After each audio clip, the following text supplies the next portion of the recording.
Oh my gosh. I got the applause on time. Dude, I always Nice. try and time that out and I never really get it right. But good morning, everybody. Good morning, Brick World. Good morning, panel. How is everybody Morning. doing today? Good, good. Good morning, everybody.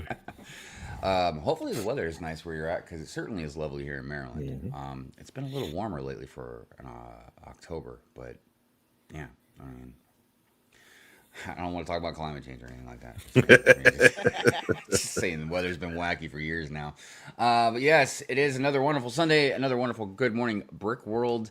And yeah, so today we're going to be talking about cars, Lego cars. Probably more in the Speed Champions kind of era, but we're definitely going to be talking about other cars as well. And we have a special guest with us today. Mhm. If you do not know who that is, it is Pinkwheels.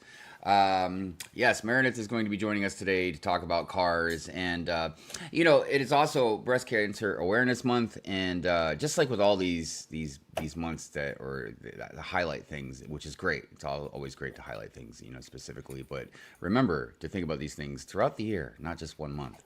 Mhm. But because it is Breast Cancer Awareness Month, there's a lot of I would say misinformation out there about a lot of things, and there's a lot of greed and other things that are just not exactly right. And so Meredith is here today to help clarify some of that thing, or some of those things, and to make sure that if you would like to help in research, and actually we'll get into it more, but I didn't even realize that it's stage four that needs the most money, the most funding.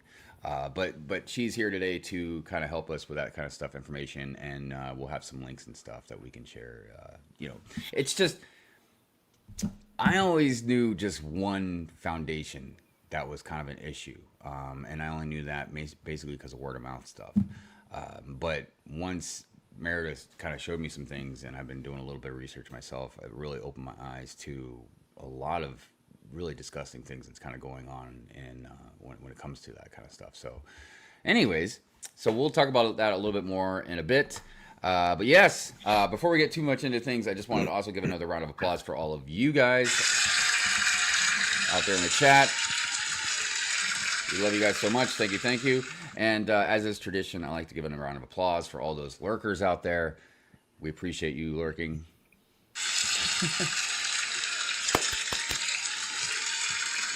Um, so before we get into the bulletin board and the other things as well, let's go around the panel and check on everybody, see how everybody's been throughout the week. Brick Babe, let's start with you. How have you been? Good. Oh wow, that That good, huh? I mean, I would say you're tired. Is that? I'm not tired this week. Oh, okay. I was tired through the week. Oh, right. If you've been following my stories, you know it's been the last 2 weeks. I've been like 14, 16-hour days. Mm. Yeah. Yeah. So I've made it through those. But 4 o'clock this morning, I'm fighting a cold. It was so weird. I woke up fighting a cold. So weird. Yeah, actually, Mrs. Hive had something a couple weeks ago, and then I caught it for a few days. Yeah, I mean, it came and went, but it was still, for like It's a couple rough. days. Yeah, it was really rough. I don't know if it was just some quick flu bug thing that happened, but school's back in town now, so Mhm. it's like that's obviously a They're all big kicker. together. Yeah, yeah. So that spreads pretty fast. But yeah. So other than that, you doing okay? Just Yeah. just trying to recoup from all the work. Yeah. Just yeah. I didn't realize how blessed I was working from home. I work from Mm. home about 60, 70% of the time. This 100% going out the house, y'all. It's not for me. It's Yeah, killing yeah, me. it's I know, right? Well, hopefully it'll chill out a little bit for you. I hope so. LegoLongoria, how are you, sir? Oh, doing good, man. Doing good. My wife decided to sign us up for a garage sale, one of those, neighborhood garage sales kind of thing. So, of Yeah, course, I got stuck out there for about 6 hours yesterday doing Oh, that. But yeah, we made a little money, so she's out there right now. So that's basically what we've been getting ready for, trying to clean out that garage and get some stuff sold. So make a little more Lego money so I can buy some Lego. dude, I love going to garage sales and yard sales and Oh stuff, yeah, man. It's so great. You you find find so some many good stuff interesting there. things. Yeah, and generally you find some pretty good deals too because Hmm. people just kind of want to get rid of stuff. You know what I mean? Unless you're out hmm there selling like rare collectible type things. You know what I Hmm. mean? So rock on. Quarter brick. What's going on with you? Yo, a lot. You- This week I've been on a whole brickcraft kick. So I'm building one right now. So I've just been building brickcraft stuff. I'm gonna post a review later on today about it. Oh, hold on a And second. Is then your mic low or is it my headphones? it might be No, my she's a head. little. No, her mic's low. Okay. What about now? Oh yeah, there you go. That's a little Okay. better. Okay. Yeah. Yeah. So I've just been doing brickcraft stuff, and then the week I've just been preparing for this busy week that I'm having. So see a lot more of me. Yeah. Rock on. Rock on. Ooh. Always liking the different things you do in the background there as well. Yeah. I'm Is still that working on it. what's going on that one frame behind you? Is that nope, nope, nope. Oh, my face hugger. Yeah, I was like, is that a face hugger? Yep. Let me see. Jay, Hold on. you rock. That is amazing. I mean, look, nothing tickles my fancy more to see a face hugger hanging on a wall behind somebody. I mean, that's just good stuff. Yep. Oh man, that is great. Yeah, I had it on the Mona Lisa face in the hallway. Yeah, no, that's awesome. That's an Oh, even that's better cool. place for it. Oh my god, I love you so That's much. pretty cool. Yeah. So, Meredith, how has your week been? Well, I'm really sorry if folks are, how do I say, getting tired of my breast cancer posts or stories lately. Sorry, no, unless Lego more breast, but be prepared. Next week, there's going to be Lego with breast cancer. There you go. In the meantime, I'm working on this girl right here. Oh, is that who I think it is? It is. Oh my gosh, look at that hair. Look at the That is awesome. hair. I know, right? Nice. Nice. Amazing. It is amazing. Those will be, I'm trying to have the whole crew ready for Bricks in the Six next month. No. Yeah, I've been contemplating a mock for Brickworld. I think I definitely got to do one this Got year. lots of time. I know. Lots of time. Lots of time. Lots of time. You know what? I know this is an excuse, but look, my biggest problem with mocking is because none of my bricks are organized. And it's a nightmare trying to see if I have all these bricks. I have ordered bricks and then a little bit later found like bricks here that I had, and I'm like, man, I do that all the time. Yeah, we've done all that. I do that all the time too. All the time. I know. And then I'm like talking to myself in the Lego room, like, I hate you so much, Brandon. Like, why would you do this to yourself? Like, okay. Anyways, Mamba, what's going on, brother? How are you? What's good? What's good? You're Ain't busy, nothing, I man. see. Just always on the road.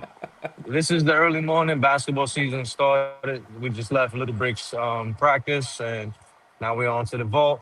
Got to do some drop offs there, and then I'm going home to build. Today's gonna be football and building because I have to Nice. finish that before Halloween at least. Yeah. So it would be nice to have the house set up. We're doing a whole Halloween Lego thing. It's gonna be all Lego. So Right. Yeah, man. Definitely. yeah, Also, mad props to you, man, for still being here while you're doing all that as well. got to, man. Can't miss it. I appreciate it, man. I'm sure Yeah, everybody we else out does here. too. It's the first Awesome. time I'm actually meeting her, so I wanted to be here because I always see her in all of the shows, all of the lives, and she shows a lot of support. So definitely wanted to be here. Yeah. Shout out to her. She's definitely very supportive in the community, no doubt. Well, yes. Like I said, we will be talking about cars in a little bit. We're going to touch upon some, breast cancer awareness information and addressing some misinformation. But first, let's go ahead and get into the bulletin board. So, as always, want to say thank you very much to the replay gang. Appreciate you guys very much, and you always show me how strong your replay game is. Also, please support our co-hosts. Links to their pages and stuff is in the description below. After the show, I'll be sure to link Pinkwheels information in there as well. And I'll also put in the links to the things that we go over with the breast cancer awareness. So I'll make sure to put all that stuff in the description after the show. If you'd like to support me, you can be a subscriber. You can become a member. There's different ways to support the channel or anything that I do on this channel. anything is appreciated, and like I said, I mean, anything at all, even just engagement, just views, anything helps. So we always appreciate you doing anything of that nature. If you would like your sig fig to be in the intro or any of the other videos that I do, speaking of which, so I filmed a whole city video and I started getting into the editing, and then I decided, well, I added the Palace Cinema after it, and now I don't know. I got the Arkham Asylum yesterday, so that's another, and I already started building that. So yeah, I just added like 2 buildings basically after I filmed this video, and I'm gonna change the structure of the city. I'm gonna bring it back into like an island kind of thing in the middle of the room, just so it's so easy. It's a lot easier to walk around it. I keep changing back and forth, but yeah, I don't know. That's just how it is. I'm lucky enough to have all the space to move stuff around. So, so I'm probably gonna make a new video. But the point is, I'm trying to get at is all the sig figs are in this video, and I now have 66 sig figs, and there's another one that somebody's. Oh, Mamba. Mama's sig fig should be here soon. No more Ghost Mamba. I know, no more That's Ghost right. Mamba. Well, you know what? Ghost Mamba is still a thing, though. That he's one of mine. He's in the armory. I know, right? He's like Mark 4 or something, Mark 5. Yeah. Well, it's it's weird because I do have alternate sig figs for some people as well. There's a couple people that have like literally 3 different versions of them, and I just keep some of them like in up in the display area, and then some of them are out in the city. But like Chef's got a few different versions, Ninja's got a couple different versions, the ACOB boys got a couple different versions. So it's pretty cool. I like it. Sometimes I switch them out. Titanium J has his regular version and then like a Ninjago version. So yeah, it's good stuff. But yes, if you would like your sig fig to be in the intro or any other videos that I have, you can send them to the P.O. box in the description below. I figured maybe now is probably a good time to touch upon maybe the breast cancer awareness stuff. We go ahead and take care of it in the bulletin board. So first, let me get a couple of these links that I can share. And I'm assuming these are definitely the right places to donate, correct, Mary? Yeah, so just a little background. When you look at, in particular, some organizations out there, not all of them donate to research. Some of them are very focused on awareness and education. And not to say that's not helpful, not to say that's not great. A lot of people like myself who are survivors, and a lot of people who are patients, and especially people who are stage 4 thrivers, really would like to see a lot of those funds, or some of those funds, go back into researching for stage 4, because there is no cure for stage 4. An interesting fact, if you've been diagnosed with any stage of breast cancer, so like myself, I was stage 2. So if you were stage 0, which there's an actual stage 0 where it's called in situ, it hasn't broken through to actual mammary tissues. So there's stage 0 through 3. Any one of those, so you can go from 0 to stage 4 in a few years, just randomly. It's called a reoccurrence. And so it's in 1 in 3 of women who've had breast cancer will become a stage 4 eventually. Which is a lot of women. 1 in 8 will get breast cancer here. I think that's most in the Western world, and 1 of 3 of those women will get a metastatic diagnosis. So there's no cure for metastatic breast cancer, and it's pretty scary. And so again, when we see this rates of breast cancer going higher, rates of stage 4 going higher, that's truly where the need is. It's not for more education, more awareness. It's the need is for more research and a cure. So I would really ask everyone, if you do look at, donating, see what they're donating research to, see what kind of percentage it is. Because again, I think we're all aware of what PINK stands for, at least in, US, Canada, and Europe. It's time to really kind of double down on research and supporting patients. The links that I sent Hive, particularly, I'm raising money for stage 4 via a group called Reclaim October. It will 100% of the funds, so there's zero overhead, 100% of the funds are going directly to McGee's Women's Institute, which are doing projects on stage 4. Other groups like Mediviver, which is a stage 4 only breast cancer fund, they send, I want to say, somewhere upwards of 90+% of donations directly to research. They have very low overhead because, again, the goal is, not to do walks, not to do parties. The goal is to find a cure because, again, unfortunately, things got a really, how do I say this, commercialized. And who doesn't love a party and who doesn't love pink stuff everywhere and having a big party, but unfortunately breast cancer, especially early onset breast cancer like myself, is rising over 1%. I think it's 1.4% year over year. So that's pretty scary. So again, Mediviver, Reclaim October, Breast of Us is another organization which they don't focus on research, so to speak. They actually focus on advocacy for women of color, because unfortunately women of color, and I'll shut up after this, Hive, women of color have worse outcomes than white women.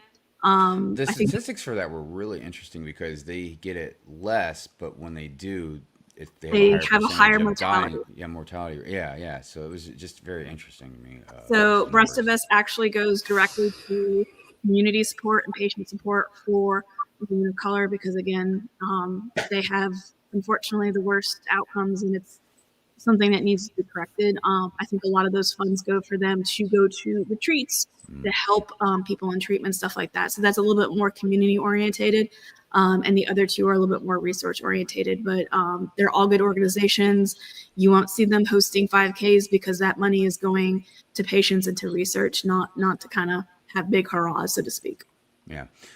Because two things. One, Dre, I'm very sorry, about your mom. I know, it's been a while, but still very sorry about that. And this is the types of stuff that we're trying to, what Meredith is bringing up, trying to prevent, because one, donating again to stage 4 research and stuff, or to help find a cure, like those are things that are extremely important.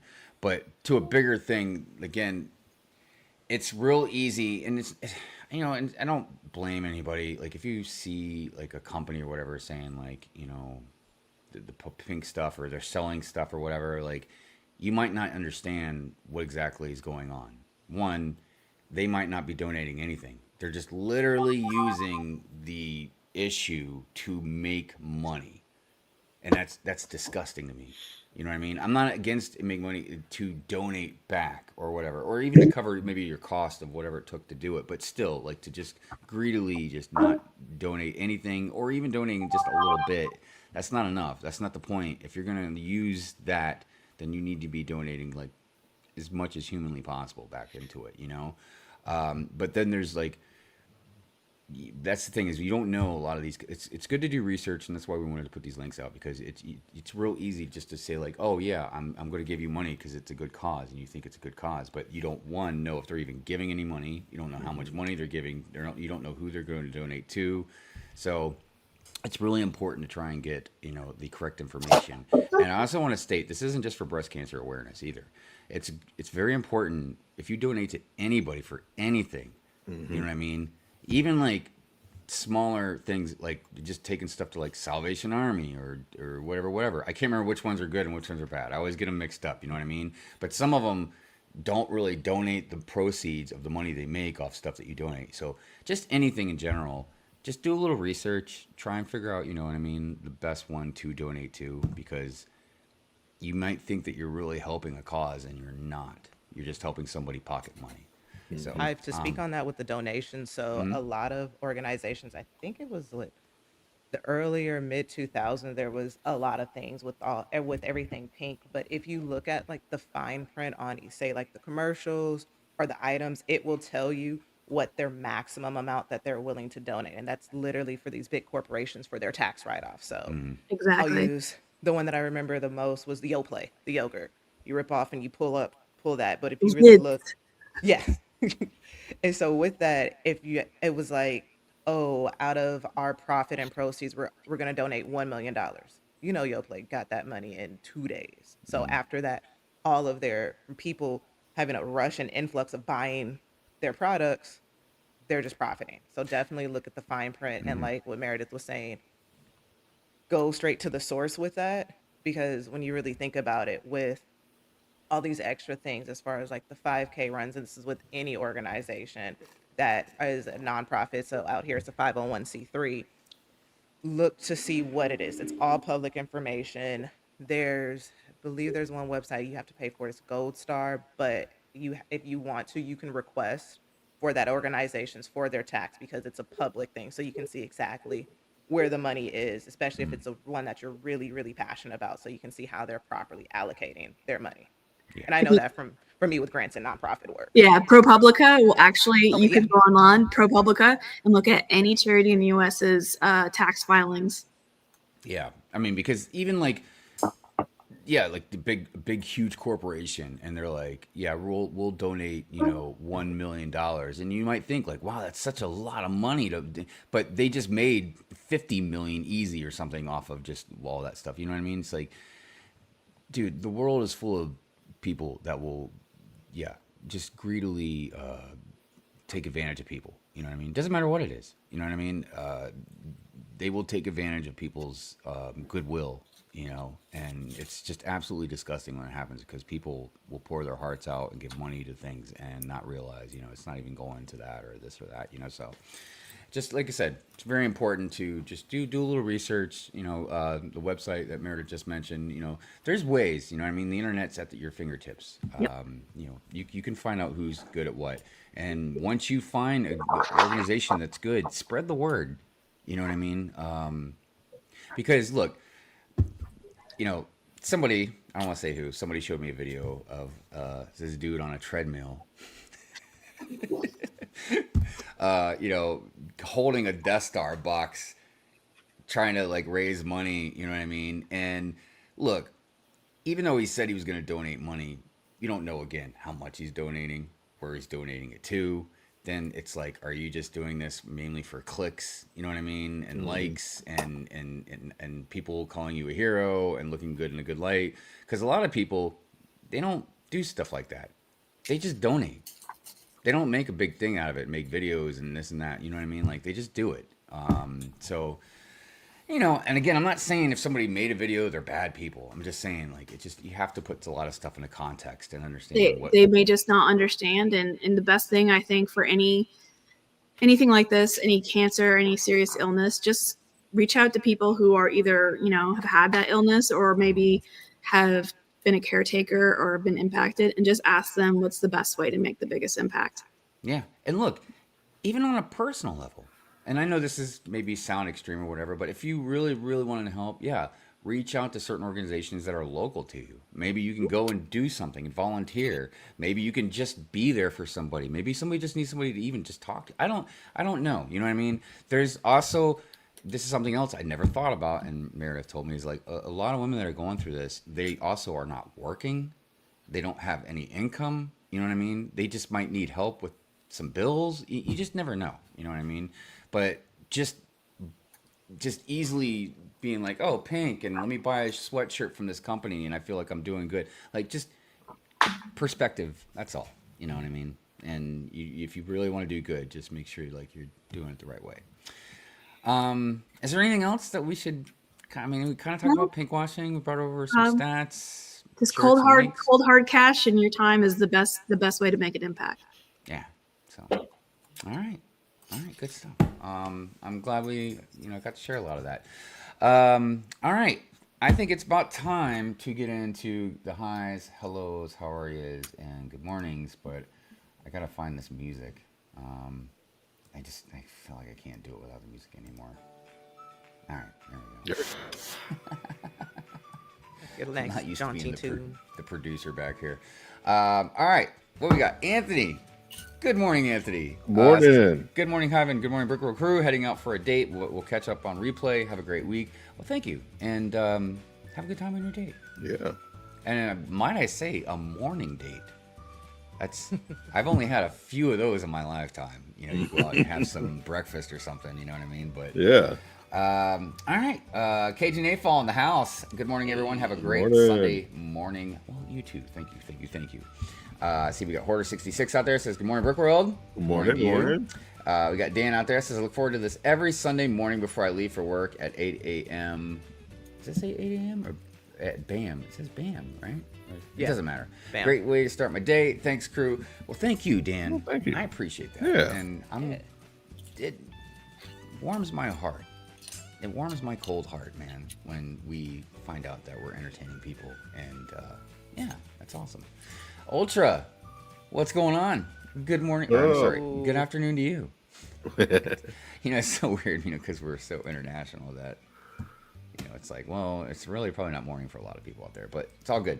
My bricks and me. Good morning, Gina. How are you doing today? Good morning. It's good to see you. Good to see you. Scott's Blocks out there. Good morning to you. Good Hope morning. you're doing well, my friend. We got Stephanie. Good morning. Good morning. Good morning, Stephanie. Got Mayo. It says I'm Hey, in daylight Mayo. savings right now. This starts in the morning for me again. Awesome. That's awesome. Good stuff. Mayo, I feel like you and is it Heather are doing like a 2-part stream together. That sounds exciting. Because it was about like minifigs or something like yeah, it was about minifigs, and everybody loves minifigs. Brent's Bricks in the house. Good morning, my friend. Good morning. Hope you're doing well. It's good to see you, my friend. Good to see you. Where else? Who else we got there? We got Bricks by Dre. What's going on, Dre? Good morning, Brick Road. Have a wonderful Sunday. Well, thank you. You have a wonderful Sunday as well. Rapture Raccoon. What up, Raptor? Good morning. How are you doing, my Hey. friend? It's good to see you. Scott says I've got some morning showers down here. Oh, well, sorry about the rain. Isn't there like a hurricane out there or something? I think there was, but Oh, jeez, where at? out in the middle of the ocean somewhere. There was 2 of them, I think. I think there's 2 of them, and they kind of like went away. They went away from us. Good stuff. They're Good like stuff, somewhere man. in the middle of those. Yeah, I somewhere just, in the middle of the ocean. I've dealt with hurricanes so much throughout my life, man, because I'm pretty much lived on the East Coast mainly. Mm-hmm. But it seems like they've been getting more prevalent without warmer water out there. See. Oh, yeah. All right. So that. Lonely Juan Kenobi. Good morning. Good morning. Good morning. Good morning. How are you, my friend? Thank you for being here. Old Man in the Bricks. What is going on? How are you doing? Morning. Celebrating my first week back as a veterinary nurse after a 2-year retirement as a pet cremator worker. Man, that is really very interesting. Yeah. I bet you have all kinds of neat stories to tell. But no, congratulations on being back. Unless you don't want to be back, because you said you retired. So I don't know if that's a good thing or a bad thing. But whatever it is, I hope it's what you want it to be. Who else is out there? Smokey. Okay. What's going on, Smokey Smokes? Thank you for being here. Who else is out there? Who else is out there? Southern Brick Guy. Good morning. Morning. How are you, my friend? Who else we got out there? Oh, there's the links that I posted. I see we got Mavericks out there. What's up, Mav? Morning. What's up? Good Nice morning. to see you. Nice to see you. Scott says a little investigation goes a long way before giving money. Yes. True that. Yes. Yes. Because look, think of it like this. Everybody's like, oh, you know, because you don't want to waste your money, obviously, right? But think, how did you get that money? Your time. Not even just the work, your time. Your time is the only thing you don't get back, everybody. So don't waste it unless you want to waste it. What's that quote that Einstein said? Unless you're Doc and Marty McFly. No. It's like having fun wasted time is not wasted time or something like that. I can't remember exactly, but it doesn't matter. Camel City Brick House. Good morning to you. It's good to see you. Scott says we had 2 hurricanes move out to sea. There's a low pressure system bringing us the rain right now. Look, this time, okay, so in Key West, the highest elevation is 12 feet.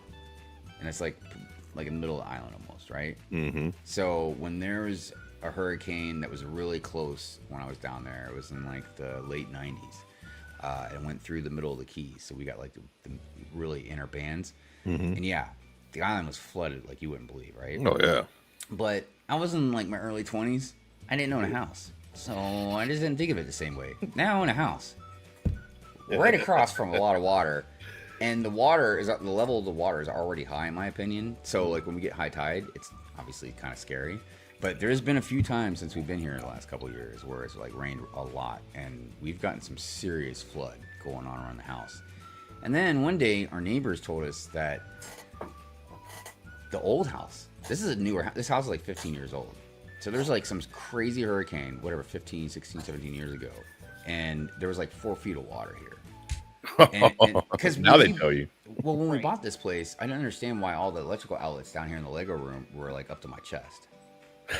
And now I'm like, oh yeah, That makes why. sense. Yeah. So if we have a hurricane close by, I mean, you guys will see it because I'll be posted about it, of course. I'm gonna be like, it's for the views. Yeah. For the views. Mrs. Hive's gonna be like, stop it, get your act together. But yeah, no, I don't know. Look, and obviously I'm not worried about Lego. They're plastic, you know what I mean? But I don't know, man. Like, what Yeah, that no, would I'll be stick to like. my earthquakes.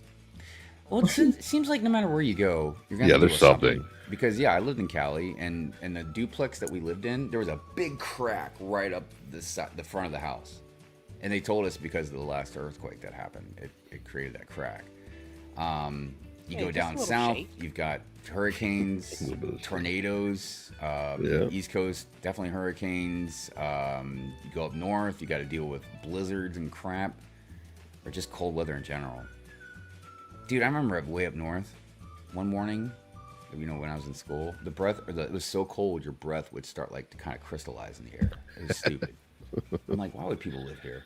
All right. Well, we got to the bottom of the chat, so I think we're good on the good mornings. Oh wait, no wait, Hive, you missed the one. Who'd I miss? Macro. Yeah. Macro, and I've been a member for 42 months. Dang. It's older than some people's kids.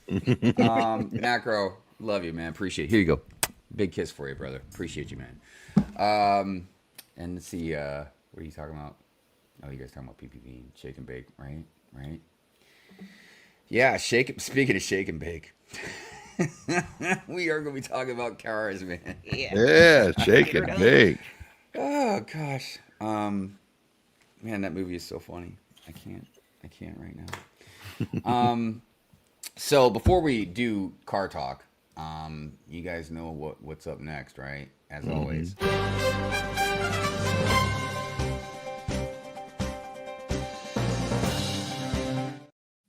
Oh, am I to believe that Death Star is selling? It is. Slowly. It's slowly. It is not. Not here in New York. Really? Yeah. In New York, that midnight release out of 40 RSVPs, they sold 11. Day one opening, they sold 6. So they had 60 in total on hand, and so far, I didn't find out Thursday's numbers and Friday, but so far it was only 16. You know what I think my problem is and this is something me and a friend were talking about because my friend was telling me that my perception, I was complaining about like all the land members that we'll see, you know, review after review after review, like it floods our feeds with stuff, right? And they were explaining to me that it's I don't have the right perception because I'm a serious AFOL, so I'm knee deep, you know what I mean, in Lego community. So if I was just a random person, a normie, you know, it wouldn't be flooded like that. And I think that's with like this. It's like I look at my perception of the community and magnify it to thinking that's how everything is. So when I see more of our fellow AFOLs buying Death Stars, and I'm like, oh, I didn't think that they were going to buy that. And then I'm like, oh, wow, they bought one too. You know what I mean? It seems maybe like a lot in my head because I'm looking at this more smaller view of it. You know what I mean? But like, yeah, in the grander scheme of things, like Mama just said, out of 40 whatever RSVPs or whatever, only 11 of them sold. That's, I mean, don't get me wrong, I'm sure Lego's like 11 grand. Awesome, you know what I mean? But, Yeah. I mean, because think about I would die to know how much it costs to produce a Death Star, and I'm talking about everything, Profit even margin. shipping, because you would have to do some serious calculations on what they make per actually producing the set, and then like you gotta go, okay, well, how much do they pay for a shipping container or whatever to, you know, you'd have to divide up the cost between sets, you know what I mean? Because maybe it costs $1.50, $2 or something for that particular box to ship if you combine them all. And you know what I mean? Like, but I would love to know what that cost of just one Death Star cost. Because even if it's a couple $100, you're still. I'm gonna actually go to probably my favorite episode of ACOB, where they had one of the marketing people who was around during the launch of the second Millennium Falcon UCS one, and he was like, Lego was completely caught off guard when they did the second launch of how many people wanted it, because they had the black VIP car. I mean, talking about that whole marketing campaign, and their estimates were just like blown off. Like they missed kind of the boat for more. So I think Lego is learning from all that data they've had now from all these larger sets, and I think they're going to reach a bubble, so to speak, but I think they haven't reached it yet. So they're still going to continue to lean in, and that's my theory. No, I agree. I think a bubble's gonna come. I've been talking about it for years, for sure. But I thought it was gonna come sooner.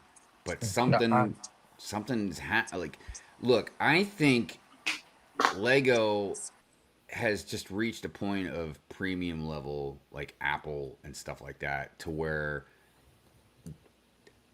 I mean, even me, like, I've pulled back way from Lego. Like, I don't. It's just a few times a year I buy Lego now, and it's usually big stuff. Like, I just bought the Arkham Asylum because I don't even really like a lot of the smaller stuff anymore. It doesn't look good to me, or it does look good, but it's just too expensive. Whatever. So I've pulled way back, and now I'm looking at like these other brands, LumiBricks and stuff like that, and not really for figs, but man, definitely the buildings. Like, I love their architecture, right? And even then, I still spent $300 on this Arkham Asylum yesterday. Like, it's because in my head, Lego is like branded in me. You know what I mean? To the point where, like, I know I should just buy these other stuff. I mean, they're hella cheaper. They're really great. And I am a little bit. It's not like I haven't bought any of them, but I just can't completely make that jump. And what? Because of the name? Is it the IPs? I'm not 100% sure, but Lego has a hold on a lot of us. And a lot of us already have like a spending addiction anyways, or a collecting addiction, or a completionist type of addiction. And then I've always said we all have to take our own responsibility and accountability for our spending habits and stuff like that. But again, I can't deny the marketing psychological warfare that Lego has on a lot of us with FOMO. Look at quadruple VIP points, or look at this gift of purchase, or look at the 150,000 land member army promoting everything into your head. You know what I mean? Like, so there's a lot of back and forth about it, but yeah, I don't know. I definitely agree. I'm just gonna jump on and piggyback off of what Pinkwheels said, and you have. Yeah. I think it's coming.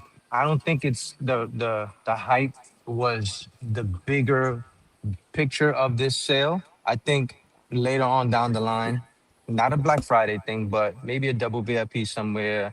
Maybe even going into next year, because I don't see this thing retiring anytime soon. I don't see it going out of stock. It's definitely still available everywhere. So I think it's gonna come where there's gonna be some kind of double with a marketing with another one, and then it's gonna be boom, and those things are gonna just hit right off the shelves. I mean, I feel like, do you, and this is for the chat as well, do you guys feel like the UCS Falcon has like sold well? Like, I understand some serious AFOLs will have it. I mean, I feel like I should have it, you know what I mean? But like, just in general, because obviously we can't talk about just a general AFOL community. We've got to talk about like broader. I think it has. I would say yes. Yeah. Sorry. I feel like it has too. Like, maybe not crazy, but definitely well. So Which- the Absolutely. reason why I say yes is because, like, for me at the Lego store, my Lego stores are in very affluent malls. So with that, the Death Star, they had 16. I was 2 seconds away from it because I was number 8. They sold out because they had 16 of them. But while I was in line and talking to some of the people, it was a mix of AFOLs and also Star Wars fans. And like, there was one guy who was day trading on his laptop in line. So I have more of a different viewpoint from in person, seeing people who are there in line. I got there at 9:10. People had been there since 8:30 waiting. and they've tried to pre-order. They were saying they were clicking online to pre-order. One guy, my store you could only limit to one. So I saw some stores you could get more than one, but he bought one in person, brought his kid to buy two, gave him the Jeez. cash for it, and then he said he bought some online too. So I was like, well, why? He's a Star Wars fan, was gonna mock one out, and then also he was hoping that it would be a collectible because he's going to Comic-Con. So he figured come next year, San Diego Comic-Con, if it's still sold out, he's gonna flip it and do all those things. So those are, I feel like those are the people that are buying them. People Well, I who think are there's not also just standard Lego people. Yeah, Yeah, people I are trying to make money off of it. Well, they're investors, yeah, but I think there's another little aspect to this that Lego probably has been doing and just not really been saying because it sounds whatever, it sounds very greedy almost. But like, I think they're trying to do two things. One, make Lego more acceptable in the general community and not just be Yes. like a little kid's toy or whatever. Adults welcome, that kind of stuff, right?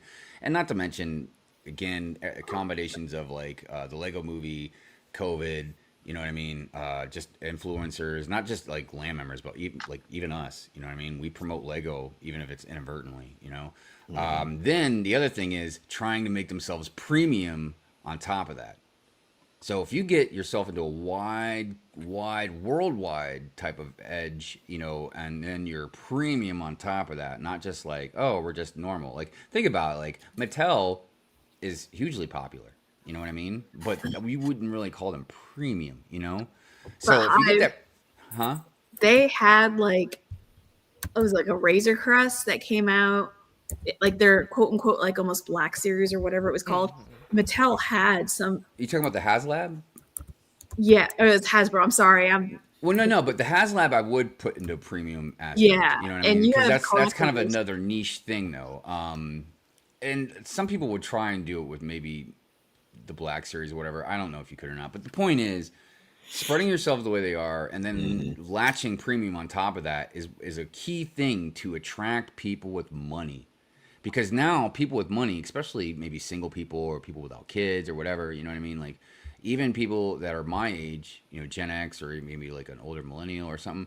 Now you've got these people that like to spend money and maybe they're Star Wars fans or maybe they're Harry Potter fans or maybe they're Lord of the Rings fans. So now you're pulling them into like, oh, they might not even care about trying to spend like 50, $100. What? But there's an $800, $1,000 set. Like, and now they've got the money to do it. They're premium, so they're like, oh, this is a premium product, so I'm going to buy it. And now it's acceptable for an adult to have a Star Wars Death Star in their living room, so when people come over, they can look at it. Blah, blah, blah. So these things combined definitely are what Lego is trying to latch onto. And that's why I asked about the Falcon, because think about it. If that thing sold well, then of course that's going to be the catalyst for them to be like, okay, well, let's slap another $150 onto a set. Because where's it going to go next? They're going to go with 1,100, 1,200. You know what I mean? Like, it's not going to stop. No. It's only going to stop when it gets to a point where people won't obviously spend the money on it. Yeah, but what number is that? You know? Well, that's what I always ask everybody. Everybody's got their own personal line. I think us the general public has a line that's in the same category. But then, of course, if you don't make very much money at all, you're very on the low income, your line's going to be a little lower. Then obviously the smaller percentage of people, obviously that have all of this money, they're going to be a little higher. But I think there's a general line for most of us. And maybe they'll keep making more and more expensive sets, but they'll limit the number of productions, you know what I mean, of them, because it'll be for a smaller amount of people. But if they can sell it, you know, because like I said, how much do you think it costs them to produce a Death Star? Oh yeah, and also, Yeah. how much are they like? What's the MSRP versus how much the stores are selling for it? That as well. Yeah. Well, I mean, two things. One, I'm not gonna go ahead and be a hypocrite. I'm definitely gonna buy it, and I'm throwing it out there now on this live before I buy it. And people say, "Oh my God, you did it!" I'm gonna buy it for a few different reasons, but I'm gonna Explain get it. yourself. I'm in the process of getting rid of some things to get it, and I want it because I want it. I have a big Star Wars collection. I'm a huge Falcon fan. I have all of the Falcons except for one, Hive. I'm gonna talk to you about that. But I want it. You know, I want it. You know, I just want it too, collecting I ain't gonna lie. reasons, Star Wars reasons. You know, Yeah. like there's a few different. I think my collection is a bunch of different good people, like Hive. Like I don't have the most, but for me, I feel I have the best of what I can afford, and I think that's gonna go in there. But it's no rush. I'm not selling a kidney to get it. You know what I'm Right, saying? right, Like, right. yeah, if I can save up over time, it's not gonna retire by the time I save up that money. A Yeah. couple dollars here, a couple dollars there, and boom. And I have some stuff I can get rid of. So, that's Yeah, I mean what's that's the gonna key happen. too. If you can flip Yeah. around stuff, you know what And I mean? and two, I was in the Lego store, and one of the managers there said, I wouldn't be surprised if next year they come out with the front of that bad boy.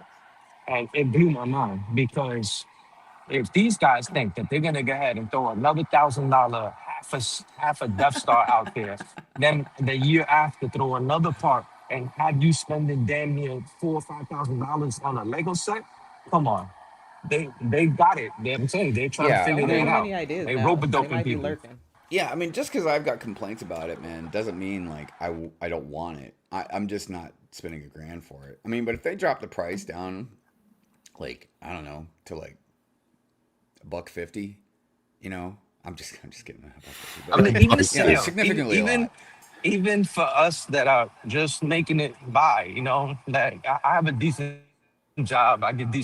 A Mm, sale still means that it would be 800 and something dollars. That's not, oh my God, I'm gonna run now that it's $800. No, yeah, that's not Oh yeah, happening at London. all. Yeah, it was on what 10% sale, like 10% off in at one of the airports. yeah. Yeah, I thought it was funny because Hmm. Greg, I love him to death, but Yeah, he's like just 10% off. I got it. I'm tax like, free. dude, it's still a lot of money, man. Yeah. Like, but look, here's the thing. The one thing I've accepted easily is like, there's some people out there that have that kind of money to spend, and even if, and then there's some people that want it and they save for it, you know, or they work a way to get it. You know what I mean? And that, dude, that's called supply and demand. You know what I mean? Like, if you want something, man, then you know. Now, I think some people, I've done this, have buyer's remorse. I can tell you easily one of the things I hated since the topic is cars today is when I bought that Lamborghini Scion. Um, I don't know why I bought it. I don't even like Technic vehicles, you know. And all I did was I used it as a table to set a lamp on. Um, You see, and that's the thing too. I feel like what Mamba said before, like last week when we were talking about it, it's gonna be one of those things where who's gonna display it and how big is it? Because it's like, and how people now have it. If you can't afford it now, you can do the 4 payments, so you could justify getting one $250 set a month mhm. with that. And I think some people have probably done that, and given the holiday time, oh, it's a Christmas present for myself, birthday Right, right, present for right. Well, myself. they're going to justify it, if you Oh yeah, really want it, you know. Yeah, you got to justify That's it. that's why I'm that's They why I'm put it saying are these people is everybody buying it because they want to just be just the one just to be a cool say, kid. "Hey, I bought $1,000 Lego set," or do they really, really enjoy it that much that they're willing to save and do all that stuff to get it? Um, Like that goes Hmm. back to your buyer's remorse. Like, how many of them are going to have buyer's remorse after the fact of like, "Hey, man, I just blew $1,000, but I worked 4 months to get this." But I'm just doing it because everybody else is kind of doing it. I want to be the cool kid on I the would block, say probably the most optimal people to buy this set is somebody like, you know, maybe like, you know, like LifeBrickz, for instance. You know, he was building on live stream and everything, and he, you know, obviously a huge Star Wars fan, but he's the way he's got his display, he's got this huge area that it would fit perfect and look perfect. And I would imagine anybody, you know, look, I would just generally go and generally be a single person. Doesn't matter if it's a man or a woman. Huge Star Wars fan. Has the perfect place to put it, kind of thing. Or And we'll what make mine one. is, I want to add this too. Yes, I was a little jarred at first to know it was going to be a sphere. But it seems like it makes perfect sense because if you're going to try and do a sphere at $1,000, yeah, it's just going to be almost impossible to try and display it anywhere unless you put it in the middle of a room on That's like a what I was pillar thinking or too. Like something. You know what I put it mean? on your Or coffee table and rotate it. yeah. So for what it is, I understand it, and I do like it. You know what I mean? But yeah, it's just if you got the money to spend on it, because look, it's not like we all don't spend money on a lot of stuff that other people would be looking at us like we're crazy. You know what I mean? So And I think too, Huh. the other thing is that like I can talk from a more, non-attached thing because I'm not a Star Wars fan. Like I know the Star Wars lore and everything. I grew up in a Star Wars type household. I'm like, nah. Now, if they were to come out with a $1,000 Jurassic Park set, heck yeah, I'm buying that shit. Let's see that $1,000 T-Rex, right? You know it's over here. It's over here. It's not going nowhere. Dusted and man, everything. That's great. Real quick, I saw we have Gene's version out there. What is going on, Gene? When the Good Morning Brickworld lineup is iconic. Hello, Meredith. Thank you for being here, Gene, and thank you for the iconic comment. Appreciate that. Hope you are well. Let's see. Dre says I've saved the money to buy it, but I may be looking at a heater repair bill this year, so I've been waiting. I have points, and I'm waiting on a birthday gift card. See, you better that's use the way that to do Death it, Star right? and warm yourself up. So I will say this: I went to the Lego store yesterday. When I picked up the Arkham Asylum, because we were like, well, let's go to because we got a lot of family visiting right now. So we are like, well, let's go to the mall, and then the mall is next to the airport, so that way we could pick up, the kid. But yeah, we walked in a Lego store, and Mrs. Hive saw the Death Star, and she looked at me. She's like, this is the one that's $1,000. I was See? like, yeah. But is she a Star Wars person? Huh? Does she like Star Wars? Not in the same way like we do. She's a normie. I mean, she knows basic lore. She knows she's seen all the trilogies. And she's seen some Disney Plus stuff. She likes some other stuff she doesn't. But she thought for sure I would probably break down and buy the Falcon, which she told me she'd actually be okay with. She's like, you're gonna pay for it anyways. You know what I mean? Like one way or another. Like, but the Death Star, she would have been like, really? She would have been like, where's well, because the she secret sees offshore it, account coming from? She sees it like I do. Like, okay, great. If you like Death Star, you got the money to spend, blah blah blah. Go ahead, go be great. But she looks at it like, no, like she thinks the Falcon is a much more detailed, girthier, bang for your buck kind of set. The Death Star, she just was like, because one, she also thought it would be more spherical, but it doesn't matter. Let's see what else is going on there in the chat real quick before we move on to the news that we haven't started yet.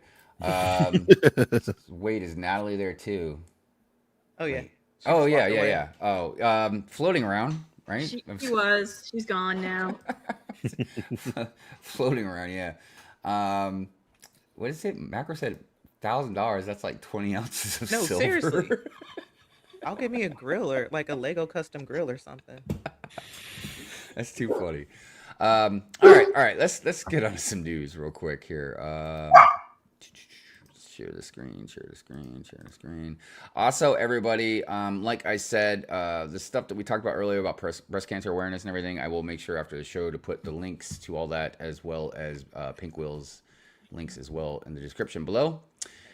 Lego Target Circle members save 30% on select sets, October 4th only. So we're going to move past that because it's the 4th. So late on that. Lego updates retiring soon list. So yeah, you guys, there's a lot of stuff retiring. Yep. They've also changed dates too. Did they? Yeah.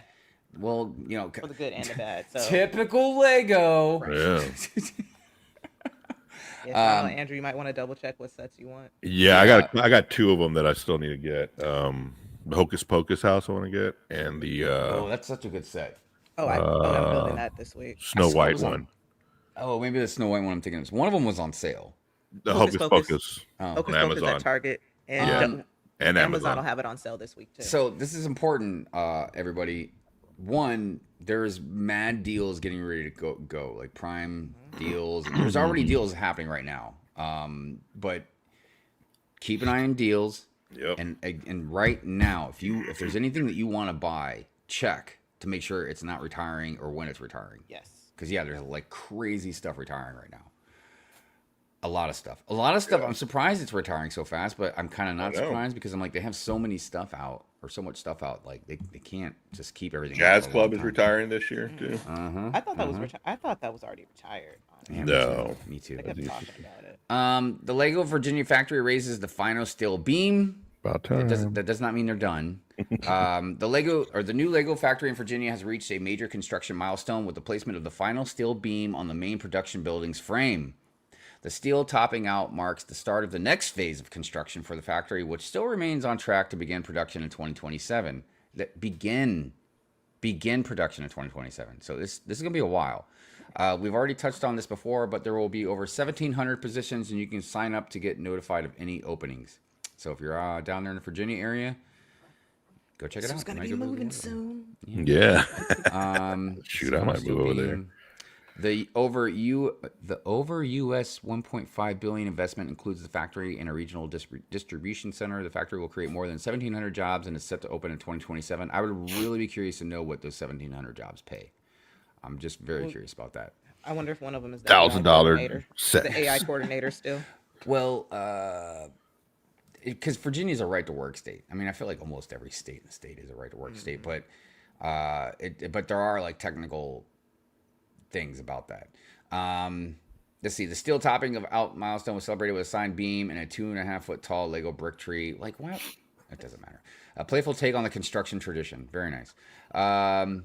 October 1st, today Lego factory site marked a major construction milestone with the placement of this foundation beam. All right. So yeah, that's moving along. Last day for Lego Transformers Double Insider Points event. That was on the 2nd. So yeah, this is like old news now. I don't think there's anything too crazy. There's that. Oh, there you go. Yeah. There you go. They got Andrew. How long is that going on for? Retiring soon, 20% off. It's 20% off right now, and then I think on the 7th and 8th they're having Prime deals or something like that. So I think it may drop again. This is a rad set, man. I know. I've been wanting to get it. I mean, cool. You know me. It's because it's enclosed. That's my biggest thing. But you can like open it up real easily. Yeah. It also works really well to have a graveyard because you know I have a graveyard in my city too. I actually don't have it right now, but I did. But yeah, it works really well to have a graveyard in there. All right, let's see what else we got going on. Lego Masters Academy now bookable at Lego House. Oh yeah. Oh yeah. So I got an email on that. You could do all this stuff with it.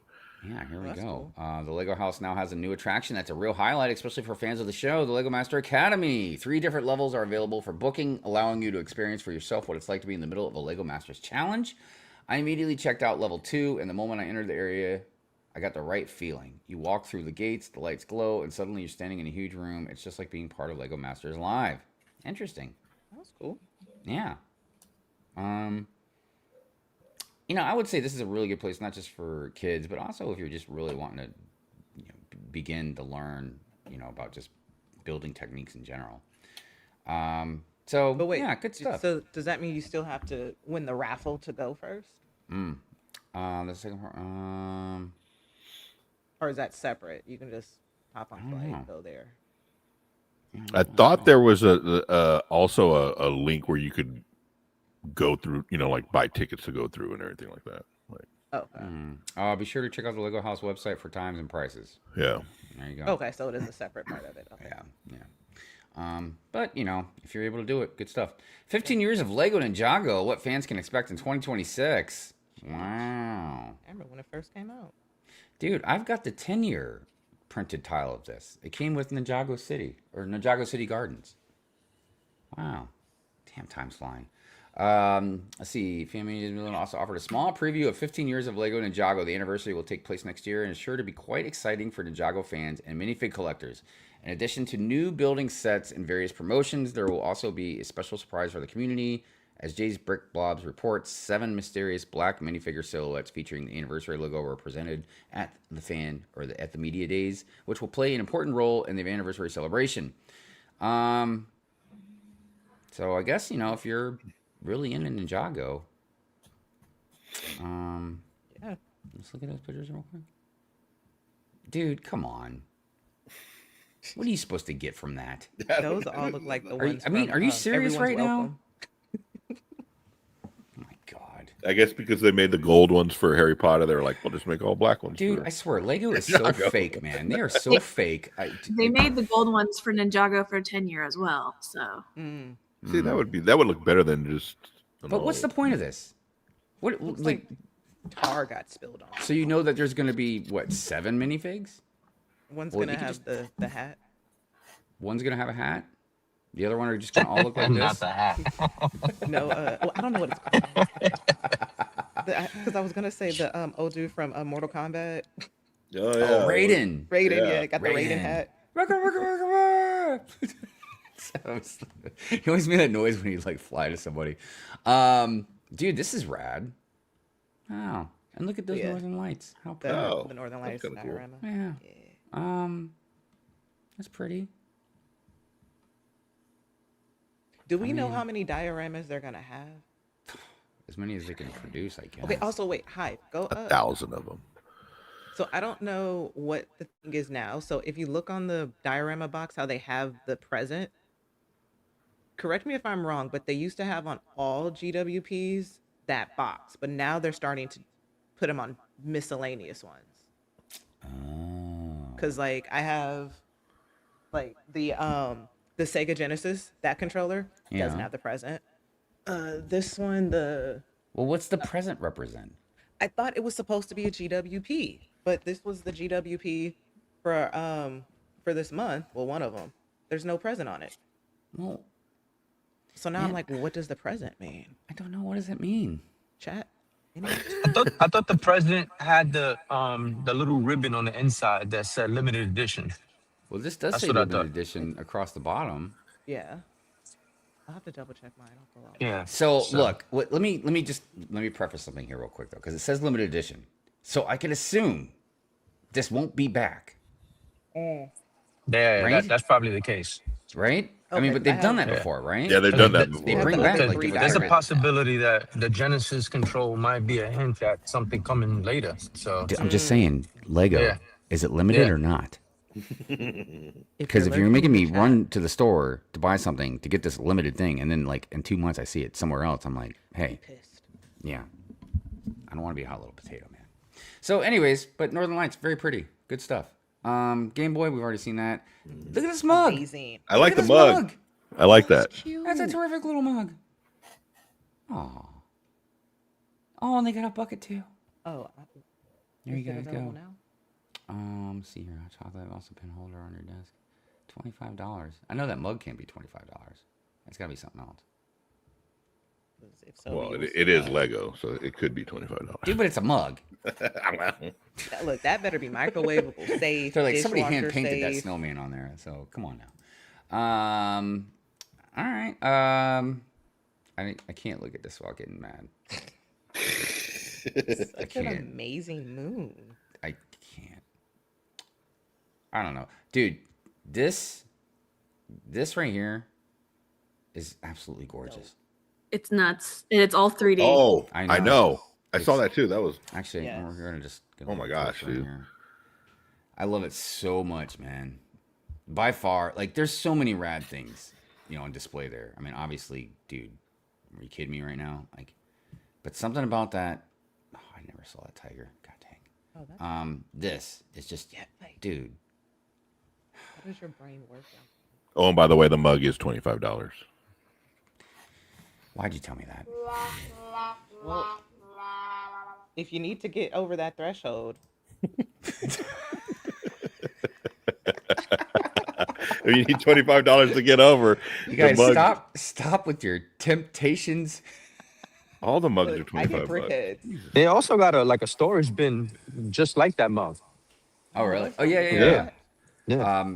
Maybe that was $25. No, it's the mug. I'm looking at it right now. He's looking Man, at you're it. killing me. Oh, don't tell me killing me that, right because now. then I could put all my Halloween stuff in there. I'm just saying. All right, let me get back in the chat here real quick before we start talking about cars. Or if you're from Boston, car. Get in the car. We're gonna go to the bar. It's my car. Yeah, Where's your khakis? I'll see you tomorrow. You're gonna have a whole bunch of people flag it from Boston. Oh, they have two different size of mugs. That's what it is. Oh, The small mug is $15. The large many mug is ounces is it? $25. dude, but is It a is. small one like an espresso type mug? Right. Can you imagine, like, the $15 mug is the one you'd have to hold with just exactly with your pinky up? Dude, that's so Lego. You got, like, Typical double handle. Lego. It's to It's go with the friend set. 8.5 ounces. Okay. Oh, so it's like that's like the size of a Pepsi can Yeah. or any can. Doesn't have to be just Pepsi. Wonder what the large Um, one is. Nerdbrick 101. Heyo, what's going on? Mayo says the 1,700 jobs won't be leaking figs out of Mexico anymore. Dude, can you imagine if there's like a new influx of like stolen figs? Like, I don't think they know Richmond very well. I used to live there. Dude, if I was still living down there, I would totally go work. You probably at have a factory. connect. You would have gotten the Death Star for sure. Dude, can you imagine if I was hooking everybody up? Oh my gosh. Do you want the Death Star? I'd be like the Pablo Escobar of minifigs, dude. I'd like get on. I'd have a whole bag of them. Get on a plane, fly out on the West Coast. See Just Jay. open your jacket. Hey, what you want? Yeah. What'd you No, Jay, you got to give me some hookups out there. it'll be like this. Give me That is the mini- hilarious. What you Just got? smuggling What action you, I got what you minifigs. need. That's what I'm talking about. Let's see here. Stephanie says Lego kills me. They have 2026 calendar out, but last year is still on sale for just 20% off. Well, we got No, that 3 is more so months true left. though. Dude, they're so bizarre with stuff, man. It's almost like the battle pack thing, how like the new battle pack's like more expensive, but they're still on the shelves with the old battle pack. So you look at them, you're like, this is so bizarre. What are they doing? What's so special about this one? Oh, dude, Jude, what's up? How you doing? Good to see you. Good to see you. Thank you for being here. I think the present just represents a series to tie all the gift purchases together. Okay, that makes sense because they're the different dioramas. It'd be really awesome if we just had some. If there was like a group of people that could communicate all this stuff to us, that represents Lego. Right. Just saying, because a lot of us Now- are confused, and I feel like You're it's gonna have the dioramas and if it put was them just me, together. I'd be for like, dude, I'm just a $1,000 stupid set. head, But like, it's not just me; it's a lot of people. What about the news of the convention center for Brick Fair, Virginia, being replaced by IKEA? What? What? Yeah, Todd's gonna have to find a new place. What? The Dulles Don't- Expo Center. Oh my God! It's gonna be an IKEA, Oh, dude. That's horrible. Because look, I'm not saying this has to happen to have a good convention. You know what I mean? But it's very convenient because again, it's not like the Rennie, but the hotel is literally across the parking lot. Then you got your Walmarts, place to eat. You got Brick Mania's right there. You know what I mean? Like, yeah. I mean, That's rough. from helping the guy that runs our local convention, the Atlanta Brick Con. I mean, trying to say like back before COVID hit. I mean, he was having a hard time making it pay for itself, because convention halls, especially in metro areas, us being in metro Atlanta, it kept going up. But luckily, with unfortunate the COVID, bringing people into the hobby, and then the Lego Masters really has kind of injected excitement in the community. So he's having success with it. But before it was in the Gas South Convention Expo. It was over in Cobb County at the Cobb County Galleria, and it's so expensive. Like yeah. Well, and like, let me tell you something. I can't It's speak hard. for all the states, but here in Maryland, about a month ago or whatever, on the 1st, passed a bunch of new laws. Okay, and inside of all those new laws, they raised the taxes on properties. They raised state taxes. They raised taxes on businesses. They raised taxes all across the board, and not like 1 or 2%, like significant percentages. Like our property tax went up, man. Like again, sales tax, state, like all this stuff went up, man. And I could imagine that if you were renting from a center or whatever, like yeah, they're gonna raise the taxes because again, property taxes went up. You know what I mean? Mm-hmm.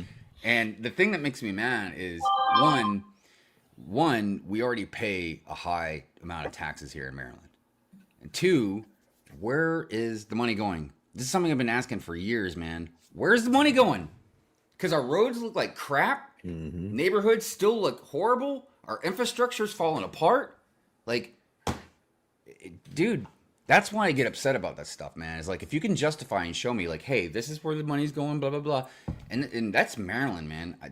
There's other states that are even worse, So, yeah, I understand. Like, again, if they have to raise their taxes or whatever. And then on top of that, think about it. I mean, you can't single anybody out, but like that center, they know what's going on with Lego. You know what I mean? They see the rise in popularity. They see more and more bigger numbers and all that. So instead of just, being like, hey, good for you, you do your thing, they're like, no, we want a cut of that as well.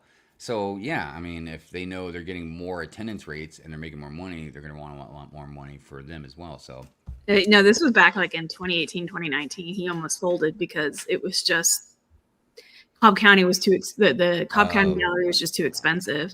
right. And again, it's not like people go look at it as a Brickfest Live. If you don't run a good event or if you don't get people coming to your event. And I think the thing about Atlanta is fall and spring, we have fantastic weather. Mm-hmm. Fall, we have football. And then in the winter, like if you get up against another big, convention or something like that, or up against Dragon Con in the fall, you're hosed. So it was really, really hard for him to get it off the ground. But yeah, his biggest expense was running a hall. Yeah. Yeah, that one in Cobb was really small too. I remember that first year they did it was that was his trying to get back his sea legs, and it went great. Yeah.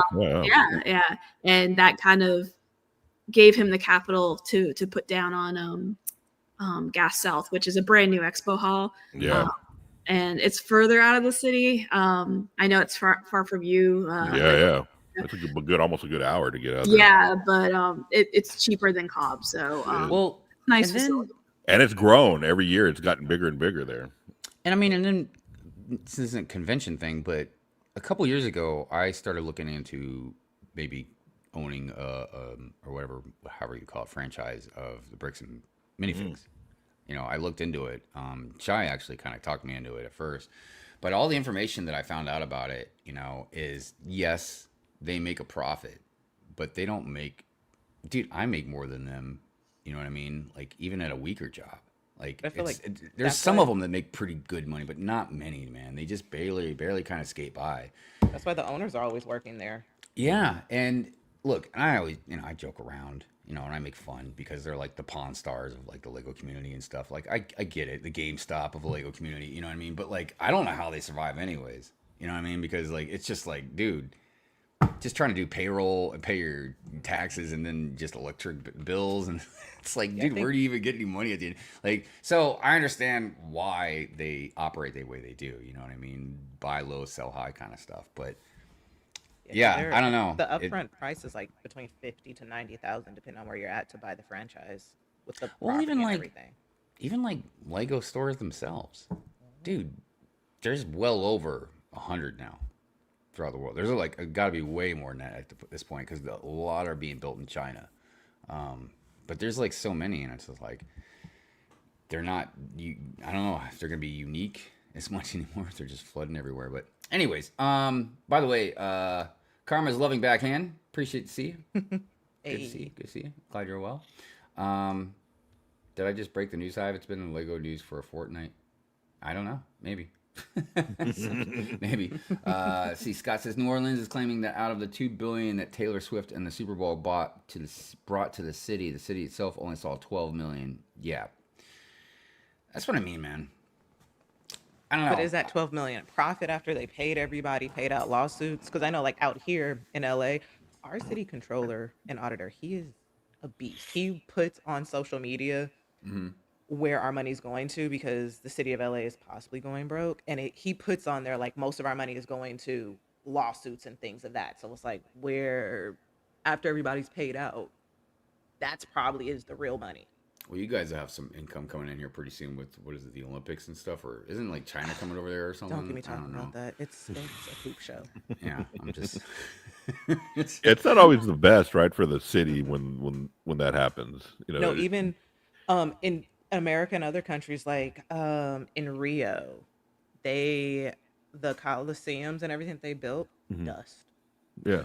Like here in Atlanta, when it came through here, I mean, they build it up to make it look, great and grandiose, and then when they're gone, it's like whatever's. They don't use those spaces anymore. It's just. Nope. Well, that's why there's different sides of the argument. Like we'll say when it comes to like a stadium, or I don't know, Amazon plants or something, you know, like where they create jobs, and a lot of people are like, okay, you know, it's awesome to create jobs. And other people are like, well, they create these crappy jobs or something like that, so it's not really worth it. But I don't look. I think that it's not maybe. Obviously, it's not optimal if you don't have a bunch of good paying jobs and stuff. But it's almost like, but would you rather at least have some jobs? You know what I mean, or something? I don't know. The thing I don't like is giving tax breaks because of it. That's usually generally what I don't like. When you let's build a stadium, because yes, does the stadium bring in excitement and maybe some obviously income, and does have some jobs and stuff? Yeah, that's great. But also, that's not, you know, you're making money, dude. You know, off these stadiums. So screw your tax breaks. You know, you pay your taxes like everybody else. So that's, I think, where sometimes a lot of the complication comes in. But most people don't really think about that type of stuff. They'll just look at it on a surface level and be like, oh, well, they're bringing jobs. So yeah, awesome. So.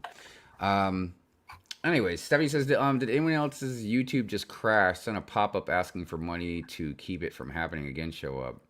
That sounds sketchy. Sounds like downloaded something you weren't supposed to. It wasn't me. I was like, malware. So, that is weird. All right. Let's talk about cars. Let's talk about cars real quick. Cars. So I want to just show off a few cars. Then we'll get into a few things because I know Meredith has some interesting stuff to talk about. So, okay. Let me do this real quick. Now, there's different kinds of cars that Lego builds, okay? I don't have one of the Technic cars on me, but we'll get into that. But these are my favorite cars. Not just the IP type of cars, but these are, I think they call them iconic now. Yes. Yeah. I think they used to be ideas, maybe? I'm not sure if it was before. I think so. But it doesn't matter. So the reason I like these so much is because it's not just the very well design that they do with it, but it's because they're smooth looking. Now this is kind of an oddball one because it's an IP. It's obviously Back to the Future. It's the DeLorean. But even just like, I don't know, the bigger cars, all I have is the IP ones. Does it roll? Huh? Can you roll it? Can you play with it? Yeah, I think so. Yeah, and the great thing about the DeLorean is you could change it 3 ways. You can make it from the first movie, the second movie, or the third movie. I like just the iconic first one. I mean, I do like the one from part 2, but I just wanted to have just the regular car. Now they have big Technic cars. Oh, look. I think Meredith might actually have one there. Ah. Come with the Porsche. Yeah, No, so but this that's is one. Well, this one's actually modified. This is the Carrera, the 911 Carrera. But they actually, believe it or not, they used to rally Yes. Porsches. So my husband took the set and he modified it. It's hard to see, but it's riding really high, and he added the rally lights. So it's much higher than the actual. He actually used Technic, I think, to make the car ride higher.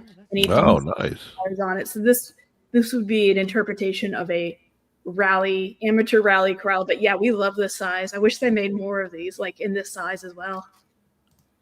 We have the DeLorean as well, but this is one of our favorites because we made it into a rally car. That is so cool. Yeah, no, those. So now I'm gonna show you guys some pictures of some Technic cars real quick before we get into like Speed Champions and stuff. So this is a Technic car. It's this is one of the F1s, right? Yeah. Oh yeah, I have that one. Well, the Now, scale. a lot of people like this stuff. They're not cheap either, by the way. Now there's a smaller version of one of I have them. that one. Now, what is that? A mech? Deep sea research submarine. Okay, now I feel like we're getting. Now the motorcycles and stuff are pretty smooth, I think. Now let's go back up to this one real quick because this is what I'm talking about. I don't know, and I know I'm going to be a Donnie Downer here for a second, but I don't know why people like these cars.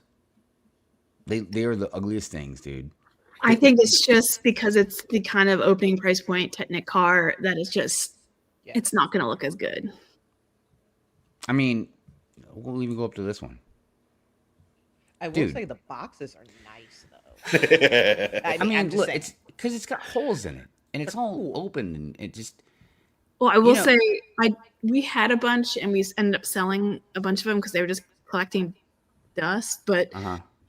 we had the orange Porsche GT3, which is my favorite. We still have that around. But when you actually open them, the shifters work. So you can move the shifters in them just like a real car. The steering wheel, the steering wheel works. So if you turn the steering wheel, the wheels will turn. You talking A about the lot of the knobs time, in here? I'm sorry? You talking about the knob on top here that turns the steering No, wheel? I'm talking about you put your finger in there and you move it around. Not on the $100 Well, ones, but I'm talking about like the $200 to $300 ones. well, hop right in. Let's go for a ride. Right, let's I go. think My again, minifigs going back and to our Death my Star friends. discussion, people who are fans of its Ferrari or Porsche or Yes. whatever, Mm-hmm. it's a fandom in itself, and they will go out and buy, Mhm. the new Ferrari $400 Technic And car. look, I get that, but why not make these how you would make the icon cars, and not look like they're made out of Swiss cheese? You know what I mean? Without a windshield or whatever. That's my thing. Why make them so ugly looking? I What think it's category does because the AMG fall into that you can actually drive? I think the issue is that they can't have as much functionality to show how an actual car works, like working suspension, although the creators sometimes do, or the icons sometimes do. They can't put all that functionality in there, which the car, I won't say car guys, but car people really love seeing, oh, this works like the suspension works, and And you I put can turn the pistons to wheel and do the move. shifter. And like, I think, we had the Daytona and you could lift the back up and there was like a whole little engine and the little pistons would move up and down. I think because of that design elements, they can't get But those see, in the icons. and But here's they the have way the I look stem at it. set. Like that's a play feature. Like, wouldn't you rather have something that looks gorgeous to sit on your shelf, or would you rather have Right. it look like shit You're not and then you playing can with open it up the if you hood just- and watch the pistons move? You don't know car Like people. Just like the cloners are upset about their helmet holes. Car people. We used to have this joke that you could go to a car meet with a stock car, like straight off of the parking, straight off Right, the right. dealer parking lot, open the hood, and you would get at minimum 5 people looking underneath your hood. Yes. This is the one that I bought. No, that is true. That is true. But the thing too, I feel like car people are just like Lego. There's different levels and different types. Because I still have a couple of them. The model scales, like you paint them and all of that stuff, and it's legit building a car. You got to put the rubber band on for the belts and everything. That's Right, why right. I was tempted to get into the techniques at first after my Dark Ages. But I was like, I can't do anything with this Very unless you spend expensive. $400, and that's when it's not the authentic. Like you're building a car that's gonna roll. So, again, like I say every Friday night, if I don't like something you do, that's great. I don't want anybody to take it personally because a lot of people do. They're like, Hey, "Oh listen, my god, you don't like something I like?" I like the brick built cars better. My husband likes the Technic. I think it's just the certain, especially European mentality, like the model building, where you see all of these inner workings going together on the Technic is just what probably is driving that fandom, so to speak. Yeah. See, for me, felt like Technic coming from the model cars. Like I'll dust it off in a second. But for that was misleading for me. Like, oh, I'm thinking it's gonna be technical, and I can also drive it because I'm not spending $400 on a Huracan, and it's just gonna be Collect there. dust. I'm gonna spend $40 on one that I can take the time out, paint it, customize it, glue it down, and all that. By the way, what's up to Whiskey out there? How you doing, my friend? I saw somebody else out there too that was Hey. something. Brick Jedi, what's going on? Good to see you. How are you? The Batman motorcycles. Yeah, generally all the motorcycles I think look pretty good. The Land Rover I thought looked pretty good. Definitely like I don't know, like the construction type stuff. The crane that's got the like 4 foot long whatever. Oh god, we have the second biggest one. It's on a shelf. It's my husband's. He likes the Technic. I mean, it is just that mindset of putting all the gears and stuff together that just some fans like. Yeah, no, I mean it's definitely something, that's for sure. And now I've seen they do look I mean, they do look nice when they're displayed, like I guess on those frames that have like the different colors and lights. I know Josh builds stuff. He's put them up like that. They look good. I ain't gonna lie. All right. Now, before we get into again some of the stuff that Meredith has for us, I wanted to show off a couple, and if anybody else has any, they can show them off as well. Just wanted to show off a few speed champions. So I would say speed champions is probably one of the most prevalent things that they do as far as cars go. So the first one I wanted to show was actually the first speed champion I got. You can see because it's a lot thinner. A McLaren. Yeah. So Chef T actually sent this to me a long time ago. And I tell you, man, the rims are just fire. I mean, for being one of the ones from a while ago. I mean, a long time ago now. It's been several years, I think. I have to say, the design team just knocked it out on some of these. And Oh my God. That's what I wanted to call it the most. Is some of these techniques just. Yeah. Again, good stuff. The way they get a lot of these curves and things like, especially like with the headlights and spoilers, exhaust, like it's just amazing some of the things that they do. I mean, even like this one, how they almost look similar as far as the designs go, but you can tell there's still a lot of stuff. Oh yeah. That is like completely different about each car. Yeah. You got the dual exhausts on there as well. Then, you know, you got your Mercedes. I got a couple figs in here.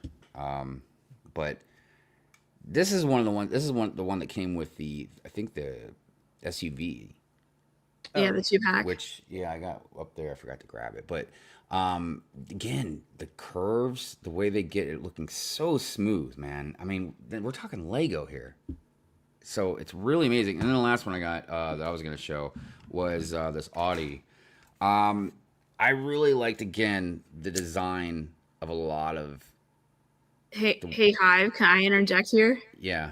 I got mine too. Yeah. Oh, look at you. Do you want to know why I hate this? Why? So one of the, how do I describe this? So there's lots of different championships and styles of racing. And of course, this is a rally car. So they do, you have a co-driver and a driver.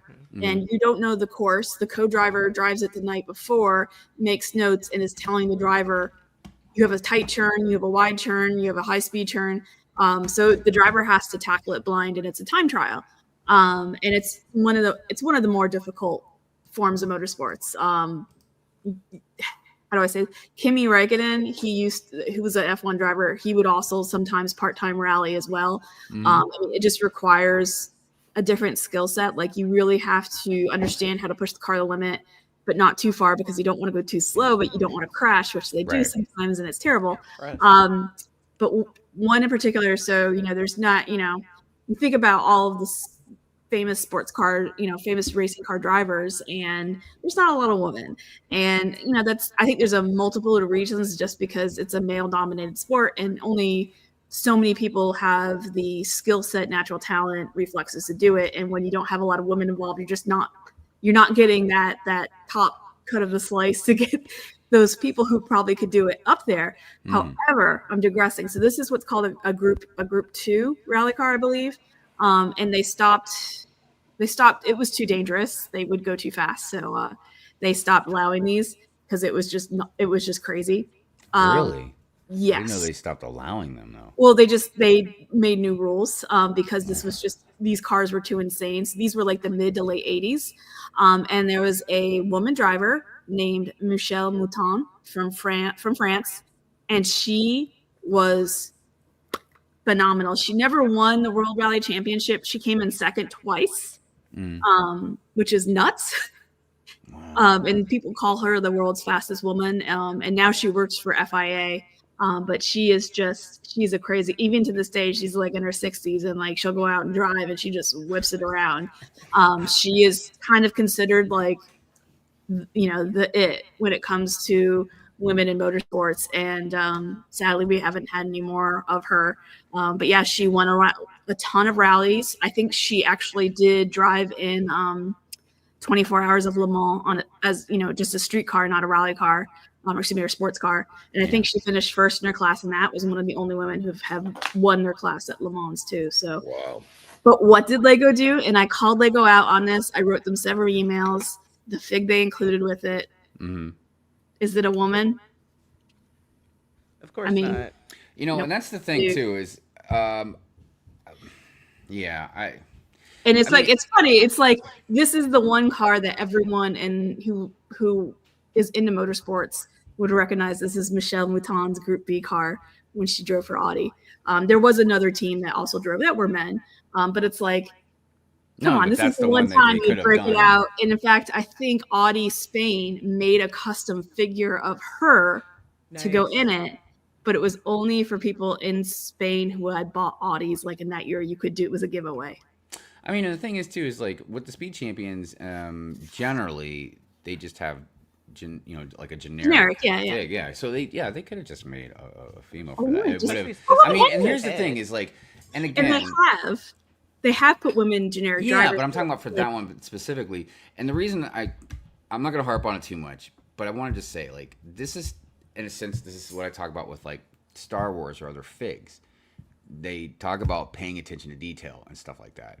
You know what I mean? So you would think for like some fans of the stuff, you know what I mean? Like that would have been a little wink, like hey, we're acknowledging, her, even though we can't like make her fig, you know what I mean, like that. But like, yeah, Probably it wouldn't just, have cared anyway. but I mean, for people Split that obviously make one, so yeah, I mean, so I get it. I get it. By the way, I see EMS Bricks out there. What's up, Renee? How you doing today? Hey, Renee. Good morning. Good morning. one other thing I wanted to call out was this is one of my favorite cars too. And the reason I love it, I mean, obviously, I love the car before it was in the franchise. You get people in, car scenes in the 2000s that would import them from Japan because it was Japan cars are so much cheaper. I can't remember the reason why, but they're just so cheap. So people would import these from Japan because you couldn't get them in the US. You couldn't get a GTR in the US until Nissan came out with the newest generation of GTRs and you could buy them. And they were very expensive. So the movie having, the left-hand drive and all that. But what I want to talk about was the techniques back here. They got these lights absolutely dead on perfect. And how they did it was with the neck brace, the minifig neck brace over a stud. Those do look good like that, though. Just the technique that the designer had to do to get that to make it look so perfect with such because they only have so much space, in the 6. Right. Yeah. This is an 8 stud wide, and that, and then I love how they put the engine in here. You can pull it off and see the engine. Oh wow. Super crazy, but Yeah. they need that functionality. So this is one of my favorites, just because they nailed it, and this was like every tuner, 2000 tuners dream car was to buy one from imported from Japan. So Yeah, no, it's good technique as well. Yeah, like you said with the lights and everything. By the way, what's up, Garrett? Bricks by Bricks together in the house. Good morning. Good morning. Hello. How you doing? Good to see you. It says Lamborghini Countach headlights also crazy accurate. Yeah, definitely. So did you have any more speed champions you wanted to? no, actually, the one thing I have, and this is not a Speed Champ set. So I know everyone's gone F1 crazy, but Lego did do a Ferrari set, several of them. So this one was really cute. Goodness, yeah. Hold on a second, let me take it off the truck. But I have the Kimi Räikkönen and the Massa figurine that went through this, but I can't find where I put them. I had them separately. They're very cute. Oh, that's so Wow. Yeah. So yeah, and then here's the whole F1. They have the tools and the little kits that come out, and then I mean it's for this scale, it is super accurate to like what an Oh, and F1. it's so great you can't open that in the back. Yeah, dude. Oh, that's I pretty cool. love that. Yeah. It's I don't know how old it is. We bought it used, but built. But I mean, they got the tires. It's just an adorable set, and they nailed it. Yeah. Oh, yeah, that's Yeah, dope. I'd also like to have one of those. That'd be great. I'm sure it's expensive though. Mayo says I only bought that Skyline set because of a Paul Walker's death and tribute to Fast and Furious 7. Yeah. Carmen says that thing is killer for sure. Yeah. Yeah, and when it comes to the Speed Champion stuff as well, there's definitely been a lot of different types of stuff like that, like the trucks, the garages. I actually had, I don't know what I did with it now because I probably broke it all apart, but I had one of the Speed Champions garages that was a little bit older. But I think the McLaren came with like a little garage set in an air tunnel, if I remember correctly. Yeah, just because when I bought a bin full of Lego, it was like, kind of pieced up in there. So, so I wanted to share something that Meredith made for us. Let me see if I can find it here real quick. Oh, no, that's technical. I did this in about 15 minutes, so it is not 100% accurate. It's still pretty cool though. All right, Meredith's extremely basic intro to motorsports. Let's do a slideshow. There we go. So, do you want to explain this, or you want me to? No, I'll take it away. So just, a lot of the Speed Champ cars, people are like, man, that looks cool, but they have no idea where it comes from. So I figured a really kind of quick overview to understand like where are these cars coming from. Because again, they do have a lot of just stock cars. Mm-hmm. And I don't mean like NASCAR, just like, it's a Lamborghini. But they do a lot of the GTs, the touring cars, the prototypes, and obviously the F1. So just kind of wanted to outline it for people to understand where these cars come definitely. from. FIA is the Fédération Internationale des Automobiles. So it's kind of it's literally FIFA for car racing. It kind of sanctions almost every motorsport in the world. Does not there's a different one for motorcycle racing, but for four wheels on the ground, FIA sanctions and kind of is over everything.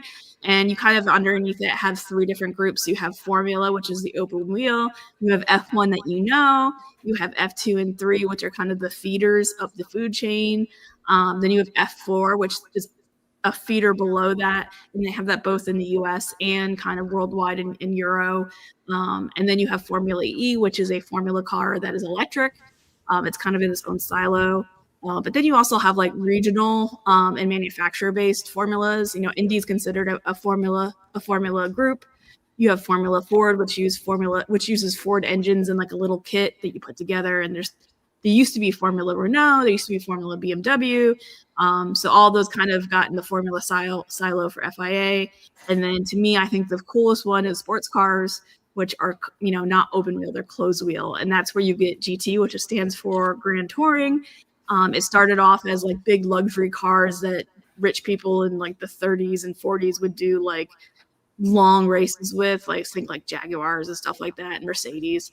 But now that's kind of like almost more of the luxury cars, but they have a spec called GT for them, Grand Touring. Then you have Touring, which are usually 4 seats. So think of like Civics and stuff like that. There'll be baselines for them to race, and it's called Touring Car, and it's again usually a feeder to Grand Touring.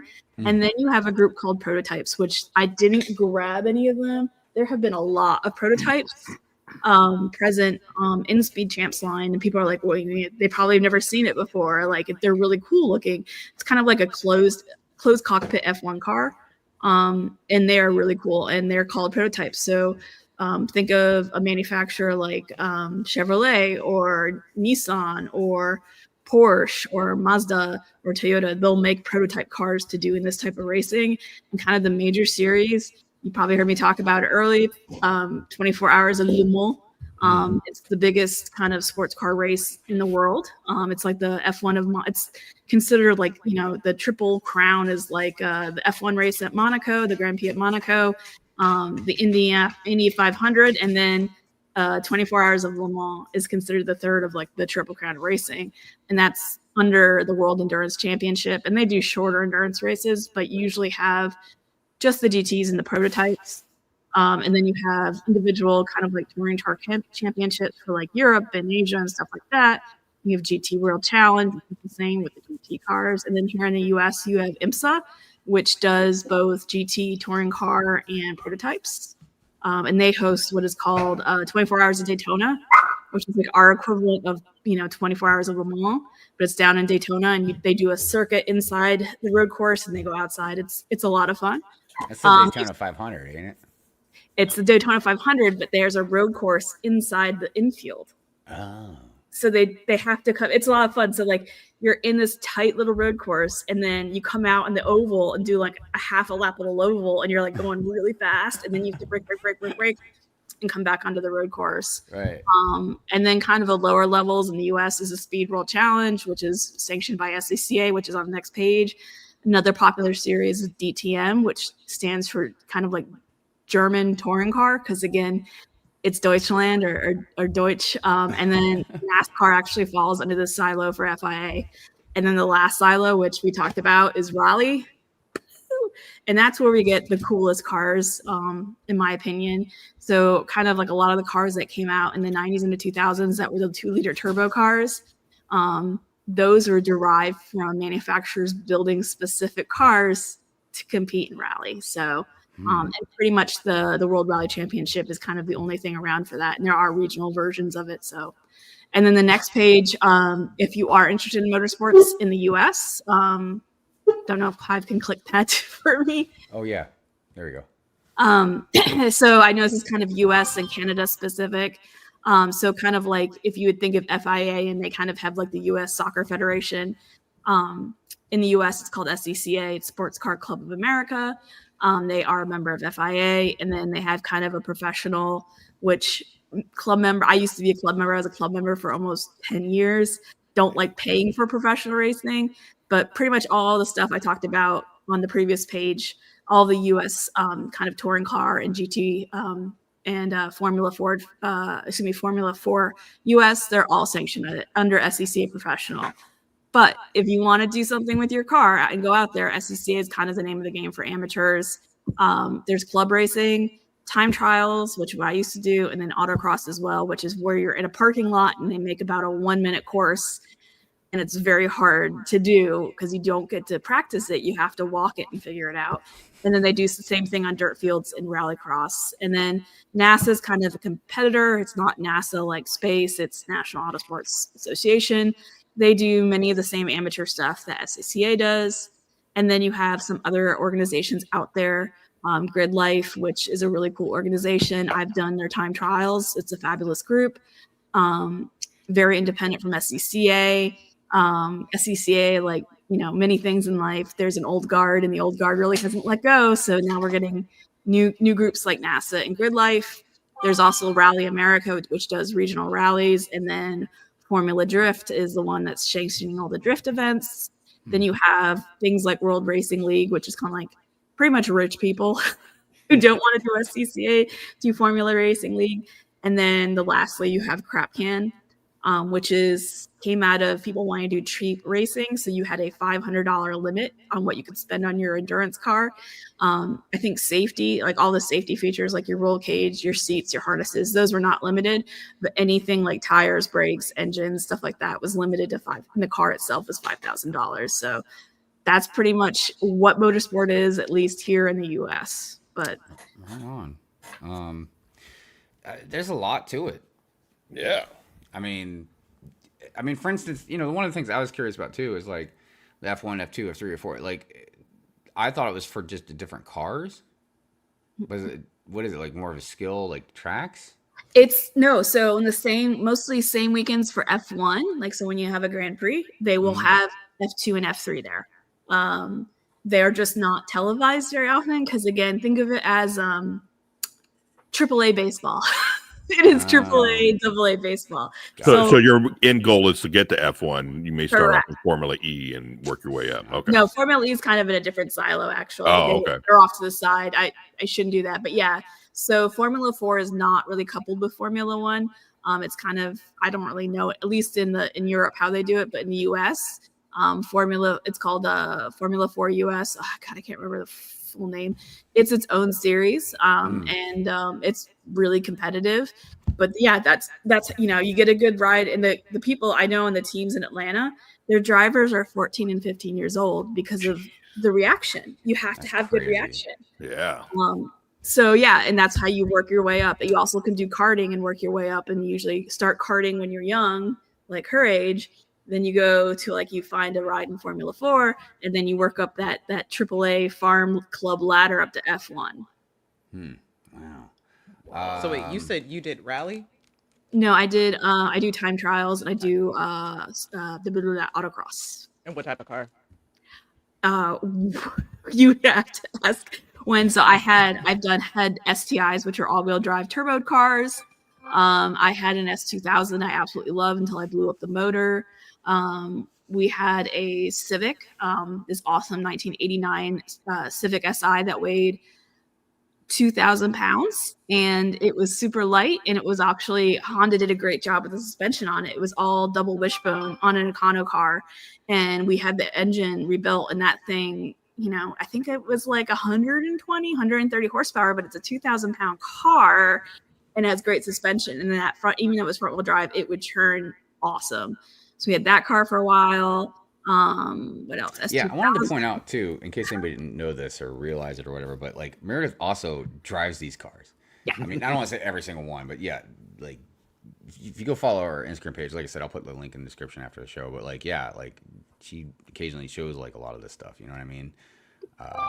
By the because yeah, Garrett was wondering like, how does she know much about cars? She's amazing.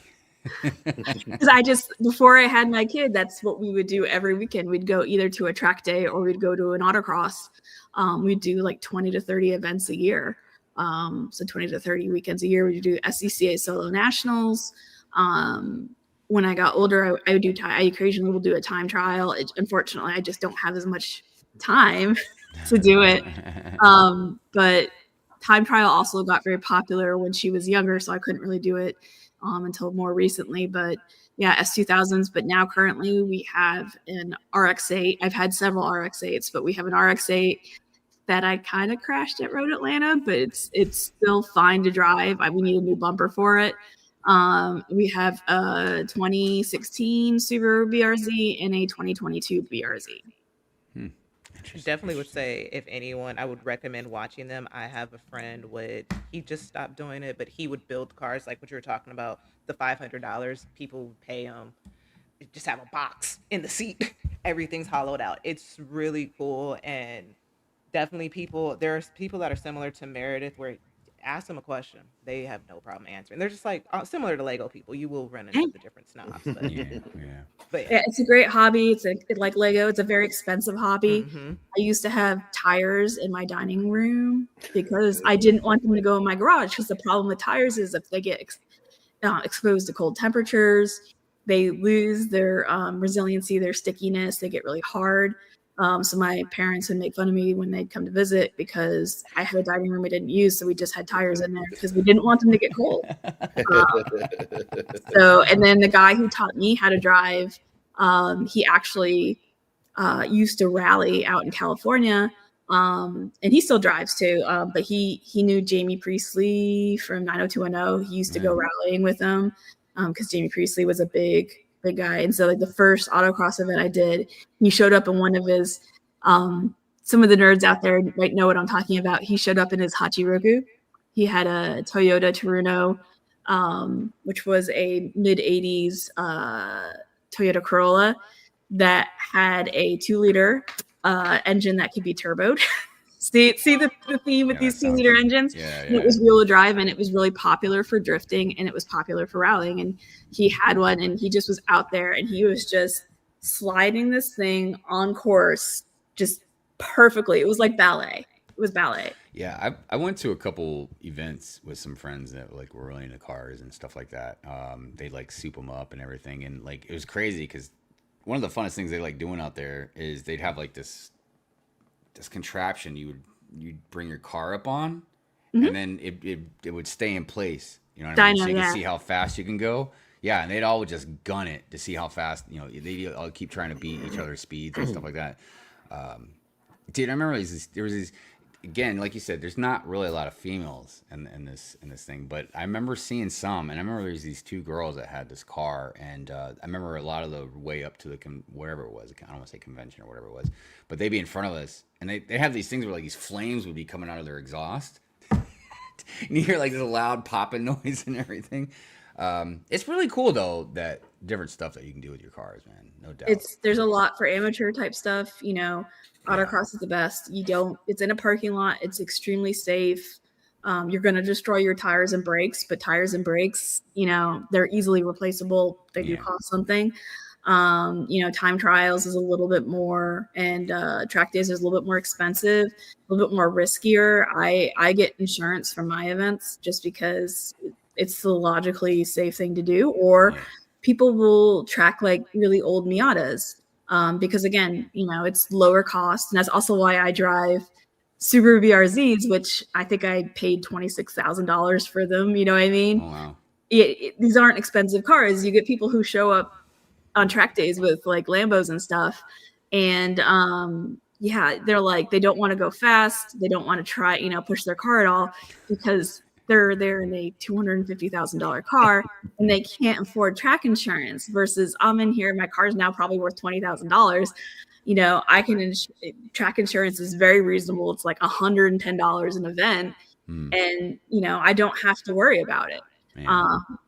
So that's the part of the trade-offs. But yes, and the thing about drifting is that when it first got started in the US, so my friend who taught me how to drive was very into drifting. And there's a very, how do I say this? The people who had started kind of the drifting community in the United States, because it came from Japan. If you don't know the story of how drifting developed, was this race car driver who was very frustrated because his team kind of sucked. Suchaya, his name was Suchaya.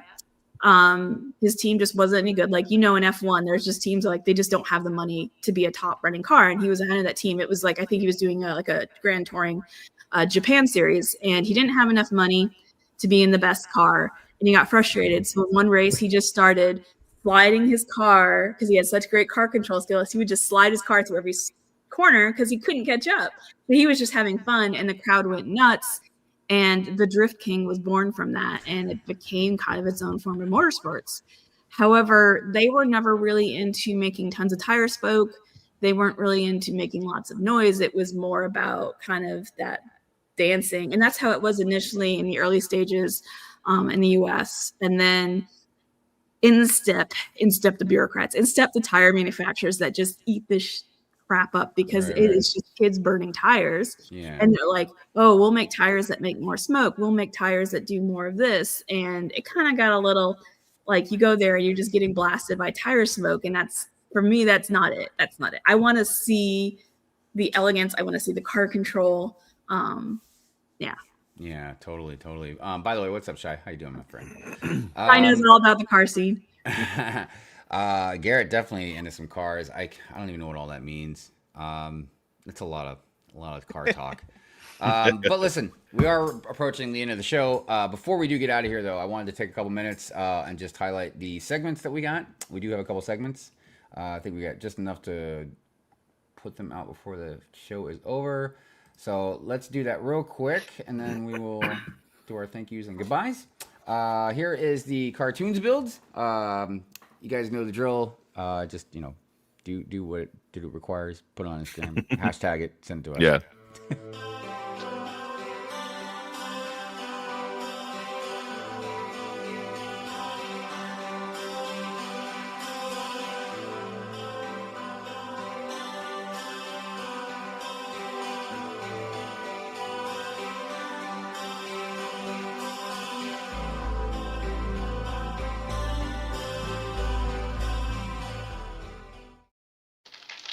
Right on. All right, up next we've got Minifig Mug Monday. Same drill, do your thing and hashtag it and send it to us. Here we go.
Right on, right on. Awesome mugs, awesome mugs. By the way, hello to YOLO and hello to Moto.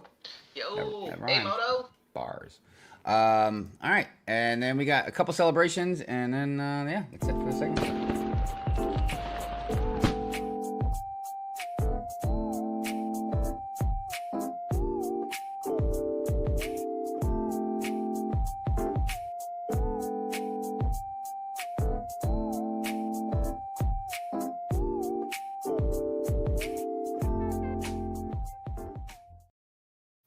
By the way, technically Kid Hive's birthday is until Thursday, but yeah, we decided to just go ahead and put it up there. For now. All right, before we get out of here, just wanted to go around. Meredith, is there anything that you would like to share, promote, shout out? You got any discrepancies? Anything you want to share?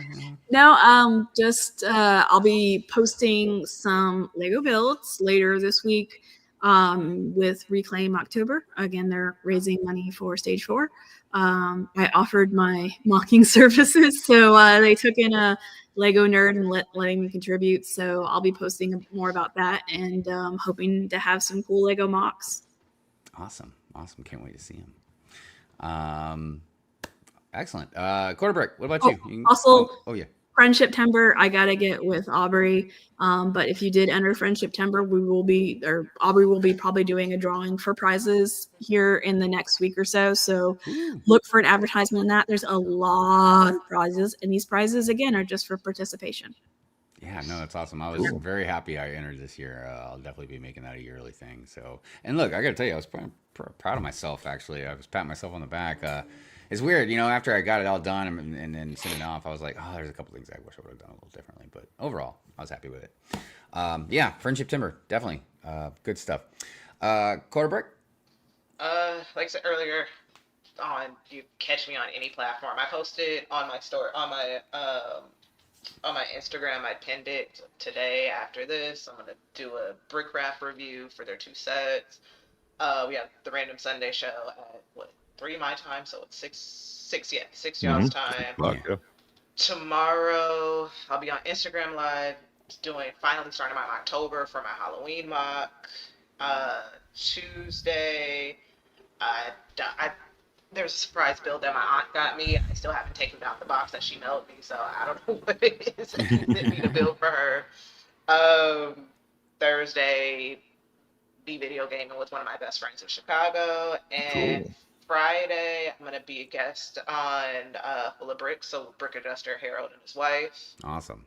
And then Saturday, they are the coolest. And then Saturday, I'm still waiting to see who's going to come over. We're on TikTok to build another set, so I don't have a job. I'm just busy week. Yeah, I know. I do have a job, but this is now my for real. Rock on. What about you, Andrew? Nothing. I'm gonna go take over for the garage sale that's out there. My wife's taking the daughter to a cheer class and cheer practice, so we'll run out there do that, and that's basically it, man. All right. Well, and then I got random stuff going on, so yeah, you guys know general things going on. Real quick, I just want to say, Garrett, thank you so much, man. Goodness. Hey. Let's do a little quick clip, and then we'll get on out of here. Goodness, what should we do? We'll do Scott Pilgrim.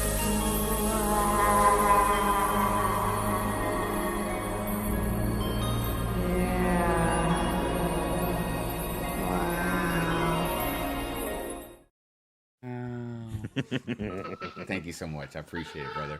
All right, I'm gonna play the member outro. All right, and we will see you guys next week. We appreciate you. We appreciate Meredith Pinkwheels being here with us and sharing a lot of information about cars and breast cancer awareness. Yes. And you guys definitely have a good weekend, rest of your weekend, and we'll see you next week. Peace out, guys.